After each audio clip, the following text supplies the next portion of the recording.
As immigration lawyers, we knew we would face a lot of difficult challenges this year, and we did.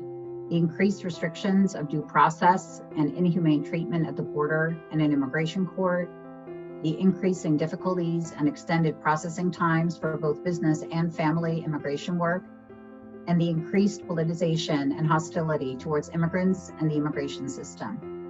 But we could not have anticipated how bad it would get, and certainly we were not expecting to fight these battles during a pandemic that is unprecedented in our lifetimes, and amid the nationwide pain over our country's enduring racial disparities, and the recognition that we have much progress to make in addressing racial injustice and inequality as a nation.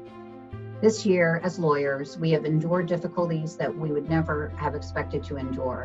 And as people, we've seen and experienced things that we never expected to see or experience.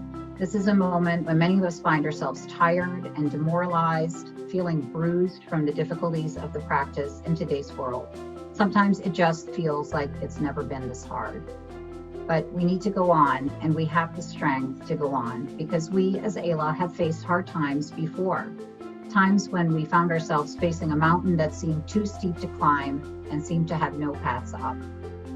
The reality is that our work has never been easy, because we defend and promote the rights of the most vulnerable members of our communities, immigrants without a political voice, who time and time again will be blamed for our country's problems. But our clients, the immigrant communities that they're a part of, and we as immigration lawyers are strong. We're fighters. And over this past year, we certainly had a lot of difficult tasks before us as we saw our immigration system under attack in ways that we never thought were possible. But in the course of this year, we also advanced our mission, and we had victories in ways we would never have thought possible. We traveled to the southern border to bear witness to the human rights tragedy caused by our government, and we testified in Congress on the abuses we saw there. We testified in Congress about the arbitrary policies and processing times that our clients are subjected to. We worked to push forward the movement for an independent, non-political immigration court.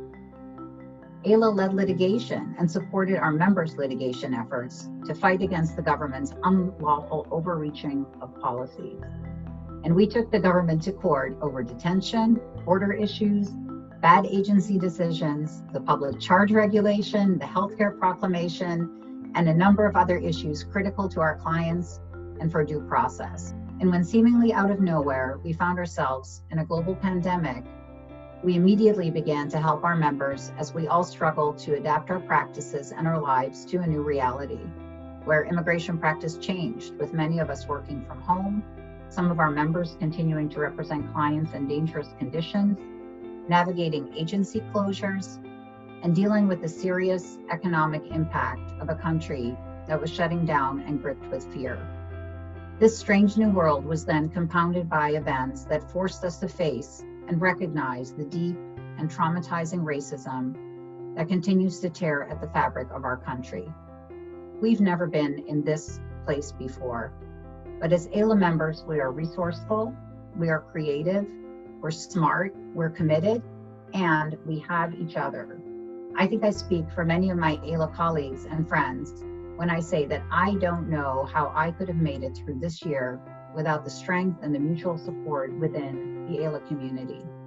So as this AILA year draws to a close and another begins, I would like to thank each and every one of you for taking part in realizing these accomplishments. And I ask you to continue to contribute your talents and your passion and your commitment to our greater goal, because we know we're making our country stronger and better. And because at this profound moment, when we're truly living history and we stand at a critical juncture as we face our future, we know we're doing the right thing. And like in prior times of difficulty, we will face that mountainside and we will find the path over it, even if it's steep and difficult, because we're going to do it together.